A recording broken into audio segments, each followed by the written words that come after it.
Hey everyone, Peter here again with another episode of the Bits and Pieces. Back again after a 1 week hiatus. Here we are, here we go. Hope you're doing well. Thanks for tuning in. Let's get right to it. First article is coming to us from bloodydisgusting.com. Title of the article is Breaking News. Sony has pushed Ghostbusters Afterlife and Morbius to March 2021. Published on March 30th, 2020 by Brad Mishka. So there's a picture of Ecto 1 that we saw in the trailers. I think that's on the poster for Afterlife. So Sony Pictures is getting ahead of what looks like to be a prolonged storm by shifting several of their films out of their summer and fall slots all the way to next year. Two affected are Ghostbusters Afterlife and Marvel's Morbius, both of which were slated for release this coming July. Ghostbusters Afterlife will now open in theaters on March 5th, 2021, while Morbius, starring Jared Leto as the living vampire, will now bite into audiences on March 19th, 2021. Another major shift is the video game adaptation of Uncharted, which got bumped from March all the way to October 8th, 2020. So I'm assuming 2021. So I'm assuming it was already in 2021's schedule. While the untitled Sony Marvel project has been completely pulled from the release schedule. Untitled Sony Marvel project. Oh, was that another Venom or a Spider-Man? I'm not familiar with that. Continuing on with the article, this is a very bad sign as it's signaling that the belief by top studio execs is that the effect of the coronavirus will be felt in cinemas through, at least, very least, this fall. It's important to note there's been speculation that even when the coronavirus is under control, social distancing will remain in effect through the rest of the year. If true, this would remain limiting theater capacity, which would have an aggressive impact on box office numbers. Would a studio spend tens to hundreds of millions of dollars to promoting a film when only 25 to 50% of seats can be filled? Not to mention the lingering fear by audiences to go into a theater for the unforeseen future. While Sony is getting ahead of the problem by grabbing 2021 dates, other studios are playing a dangerous game by attempting to weather the storm. This is only the beginning, and we'll just have to wait and see how everything in life continues to unfold. And there's a picture of Leto as Morbius. So yeah, it's interesting to note that, like he's saying, Sony's actually getting on top of it, moving out their projects now because they know that this year is pretty much going to be a write-off at the movie theater. So I wanted to include this because I know we've covered a lot about both Ghostbusters Afterlife and Morbius. Those both were supposed to be coming this year, and they've both been pushed to next year. That's it for this article. Title of the article is Breaking. Sony pushes Ghostbusters Afterlife and Morbius to March 2021. Let's get on to the next one.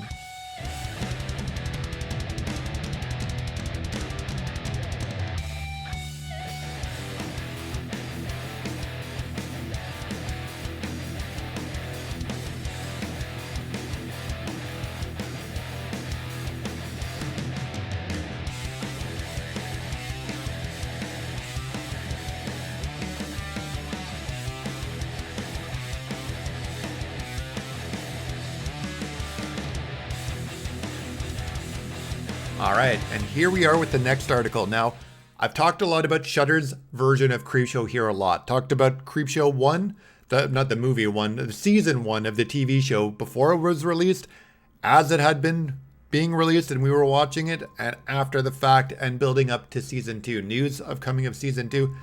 And I had to include this for all of you, all my viewers who I appreciate tune in, and especially for you, Rebecca. Coming to us from bloodydisgusting.com, it was published on March 30th by John Squires.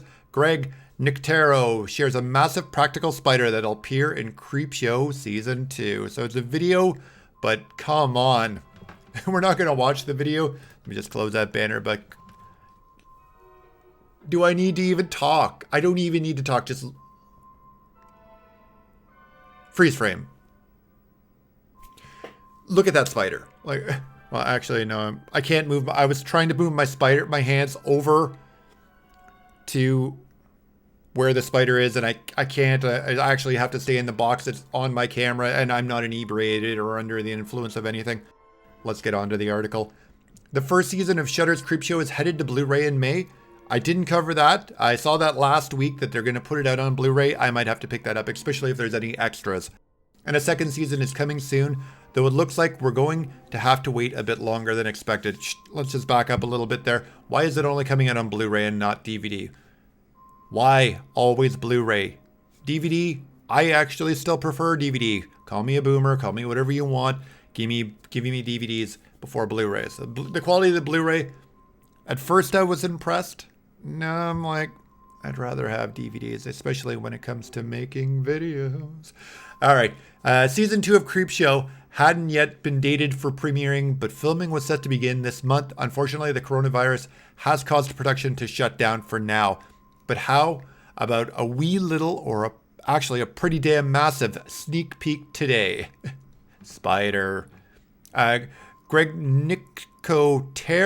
I butcher that name every time I do the articles. Why don't I just call him Greg Greg Nico, like that the Chanteuse from the Velvet Underground, maybe somehow related. His grandson, probably would be grandson based on timeline. I'm not sure how old he is, maybe son or nephew. Just wrote on Instagram, even though filming for season 2 is delayed, I wanted to give you a little glimpse at one of the puppets in progress before the pause. A wee bit more hair work and need to connect controllers for body and mandible articulation. It's tough to get too close to this because I'm terrified of spiders, but good therapy, I guess. Preview season 2 spider puppet below, and stay tuned for more. Check this out, guys. Like, come on. I can't show it because I don't want to get a copyright strike, but go do your own thing. Check that out. That's awesome. I'm already sold. Can't wait for, I know we're going to have delays similar to what we talked in the first article. Here it looks like, again, the production of this show is being delayed due to coronavirus. But when it does get underway, and we do eventually see it, I'm definitely looking forward to. There's something to look forward to. One more shot of the spider. Title of the article is Greg Nicotero shares a massive practical spider that'll appear in Creepshow Season 2. That's it for this article. Let's get on to the next one.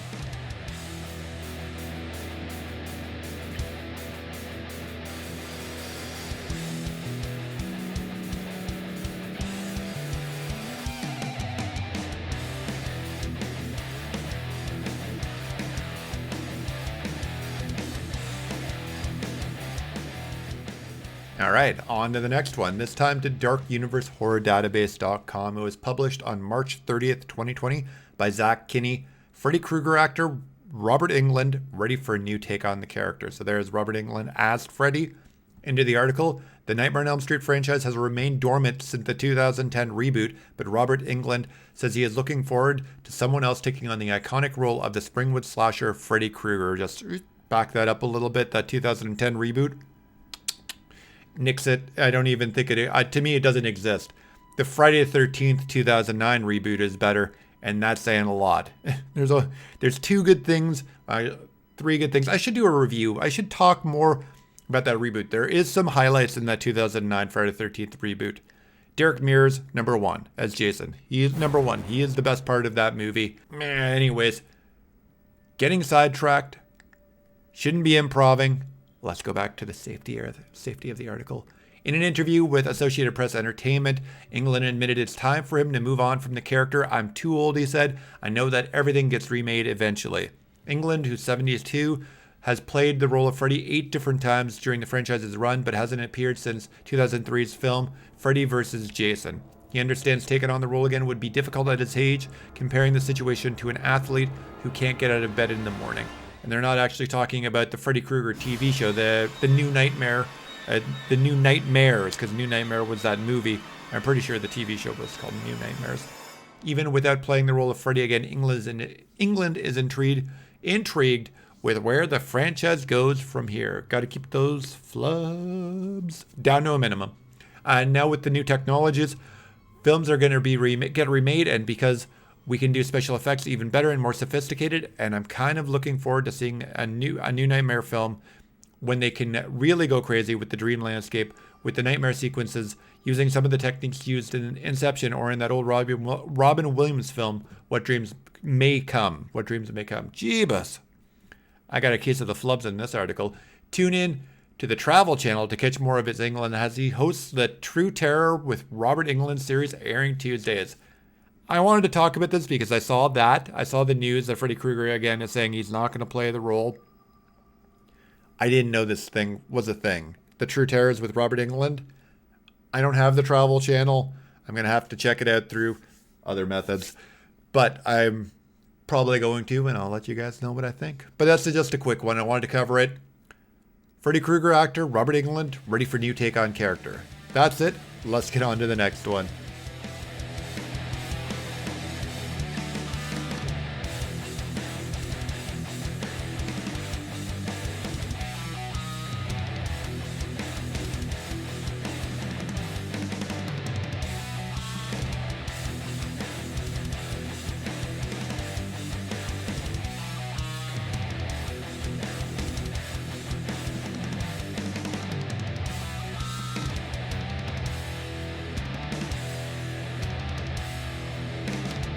And for the last article, we're going to go to dreadcentral.com. Now, this is less of an article rather than just a little snippet, and it's a promo for a YouTube video that just got released. If you're familiar with the Merkins, you know who I'm talking about. And if you're not, and you like horror, comedy, parody, get on there, because I think they're the best parody comedy team I've probably seen. And I know this is high praise since Weird Al, especially when it comes to horror. These guys are spot on all of their parodies. So tonight, actually, not tonight, back that up. They just did a version of Jason Voorhees at the Camp Tonight. So that's what that is. So we got, title of the article is Laugh in the Face of Fear, Jason Voorhees Sings at the Camp Tonight. It's a parody of In the Air Tonight, Phil Collins. And man, it is good. It is good. I'm just totally shilling for them at this point. They're already popular enough as it is, but I'm just totally shilling in this last article. We're huge fans of the Merkins. I'm a huge fan of the Merkins, a merry band of musicians whose wit matches their technical abilities. They've got a knack for creating horror-themed parodies of classic hits from the 80s. The first one that caught out attention about a year ago when they assembled the Slash Street Boys. They had all 5 different slashers, a parody group comprised of horror's most beloved icons. Their latest video features Jason Voorhees singing At the Camp Tonight, a parody of In the Air Tonight by Phil Collins. Give it a spin, embedded at the top of the article, or go on YouTube and check it out. Just Google Merkins and have some fun. That's it for this week. Thank you so much for watching, and thank you as always, Dread Central, Dark Universe, and Bloody Disgusting for all the articles you bring to the show. But again, to you viewers who tune in each week that I'm able to get a bits and pieces out, I do appreciate it. As always, thank you so much. And while you're here, please like the video, comment, share, subscribe, all that good stuff. I'll be back next Thursday, hopefully, with another episode of Bits and Pieces. And until then, I'll talk to you soon.